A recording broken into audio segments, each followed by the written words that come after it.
Hello കൂട്ടുകാരെ, കപ്പ അരച്ച് തളിച്ച്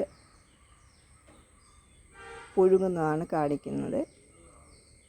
കപ്പ പൊളിച്ച് കഷ്ണങ്ങളാക്കിയെടുത്ത് മഞ്ഞൾ, മുളക്, അത് പച്ചമുളകോ കാന്താരി മുളകോ ആയിരിക്കാം, ജീരകം, ഇത്രയും സാധനം അരച്ച് കപ്പ വെന്ത ശേഷം, വേകുന്നതിന് മുമ്പ് ഉപ്പിട്ടാലും ഒന്നുമില്ല, വെന്ത് കഴിഞ്ഞായാലും ഉപ്പിട്ട് അരപ്പും കൂടിയിട്ട് ഒന്ന് കുടഞ്ഞെടുക്കണം. കുടഞ്ഞെടുത്ത് ഒന്ന് അടുപ്പേ വെച്ച് ഒന്ന് ആവി കയറ്റി ഇങ്ങനെ താത്ത് വെച്ചാൽ മതി. എളുപ്പം ചെയ്യാവുന്ന ഒരു കപ്പ ഉണ്ടാക്കാൻ പറ്റുന്ന എളുപ്പമുള്ള ഒരു വിധമാണിത്. നമ്മൾ അരച്ച് കുഴയ്ക്കുന്നില്ല, ഇടിച്ച് കുഴയ്ക്കുന്നില്ല നമ്മളിത്. അതുപോലെ വറ്റൽമുളക് സംബന്ധിയുമാണ്.